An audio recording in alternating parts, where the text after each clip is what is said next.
I'm shooting this a video for a buddy of mine up in Canada, which this is going to also be an instructional video for whoever finds it. He has a side hung float bowl like this, which I know you have adjustments here, and mine is sealed up because it's a marine carburetor. But this is where your adjustment would be. This is where it is on a center hung float bowl, which is the same principles. You see the sight screw, same thing. What you do is you're supposed to, which I don't know if it will or not. Oh, yeah, see the whole thing turned when I turned that. So you got to hold it with the 5/8. So let's see if I can get the camera set up so I can do that. Actually, I film on my phone, so. Alright, let me put the 5/8 on here. Alright. You see I have the wrench and the screwdriver together. You crack the screw loose, which I'm going to do that off camera in just 1 second. You ain't got to take it all the way out. But hang on a second.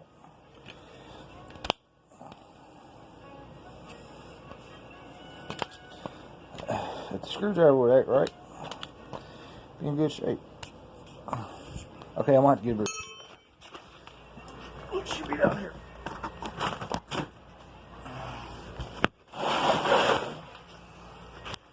Where is my big flat HUD?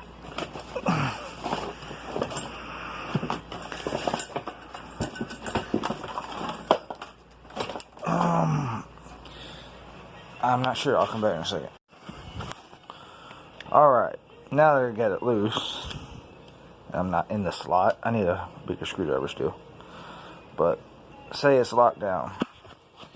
You use your wrench, you break the screw loose. Your nut under here actually is what adjusts your float level. If you screw it out, you screw it up, you raise the fuel level in the carburetor. If you screw it down, you lower the fuel level in the carburetor. That's where you're going to stop your overflowing into your boosters, which, let me see if I can kick the choke off on this one. I guess not. Anyway, your boosters, your secondaries, by adjusting yours here and here, which has this adjustment. Focus. Focus. Man, I gotta slap the phone upside the head. Anyway, screw it down to lower, raise up to raise. Screw up to raise. But what you're gonna want to do is you're gonna want to screw it down to lower. I'll show you inside the float bowl in just a second. On this one, you take, which this one would have had a dual line. Take the dual line off, take your 4 screws here, here, here, and here out. On yours, you have, a single feed line that takes O-rings. That's why I say you have to get a kit when you go in it. Accelerator pump can be changed, but seeing as your gasket is weeping, just go ahead and stick a kit in it. Take your 4. I can't remember if your carburetor has the flathead screws or these hex screws, but take the 4 out, and your float bowl, you're probably going to have to pop it a couple times with the screwdriver to get it to come loose from the gasket, and then just wiggle it loose from the crossover tube. Don't bend this. Do not bend this. I don't know if you watched the video that I just uploaded of the motorhome getting it started, but I have that Holley 600 on it like the one you have. I bent this tube one time, and that was a mistake. So let me continue with getting this off, and I'll show you. So like I said, the float bowl is a little stuck. Just don't be afraid to, just don't drop it in the floor. But on a second note, I wanted to see what the inside of this carburetor looked like. This is one of 3 750 Holleys that I bought a while back. Which this one looks way better than the last one I pulled apart.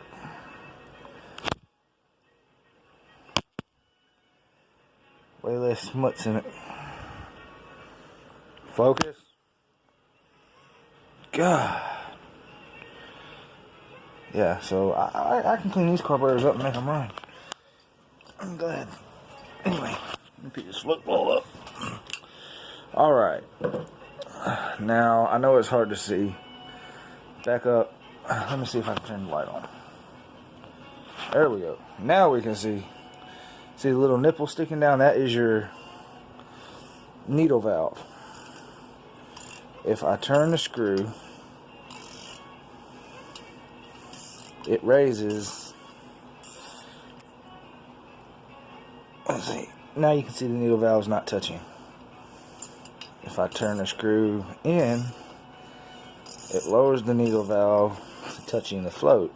That way, when the float goes up, it shuts off. Stupid phone. And when it goes down, the needle valve falls open. Gas flows in the carburetor, keeps the bowl full. It does the constant, well, like it says, floating action in there while the car is running. When it shuts off, it's supposed to build up pressure, lift the float, shut the fuel off.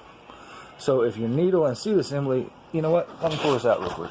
Okay, I am adding, probably going to put this back in the middle of the video, but this is an afterthought. This is the needle assembly all the way down. If you can see, the float is really low in the bowl. So, as you turn, let's see if I can actually do this time.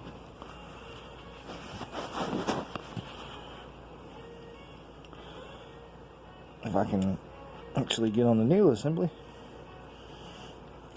Let's see if I can do it with a wrench. As you screwed it down a little far.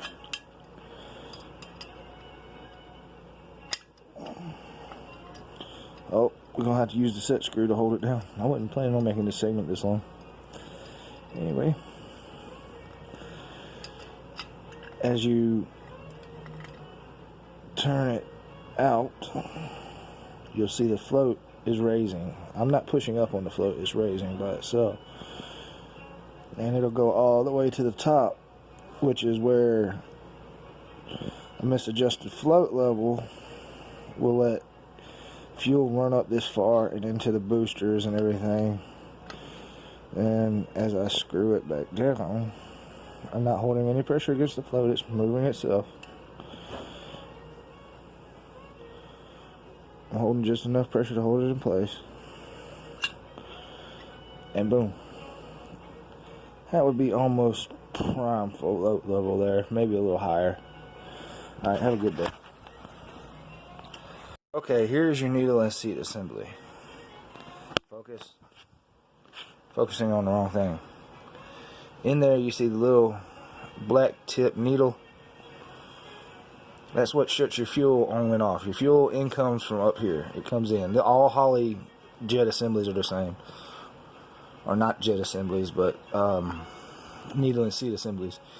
Your fuel comes in from the top slot into the bottom slot. It flows out, and then once the float lifts up, the needle goes up, it shuts off your fuel. This is your divider O-ring that keeps it from bypassing into the float bowl anyway. And then as the float falls down, the needle opens, allows fuel in, then kind of does this while the engine's running, and then when you shut it off, it builds pressure and shuts it off altogether. But again, that's controlled by this little nut. Now you can see it. The little nut is what turns it. The screw is not. I can take the screw completely out and still adjust this, but try not to adjust it while the engine is running, because if you do, fuel will spray out of it, because your slot up here where your fuel comes out of will come up past the threads and spray like a spray bottle. Yeah, possibility of fire, all that good stuff. So have a good day. See y'all later.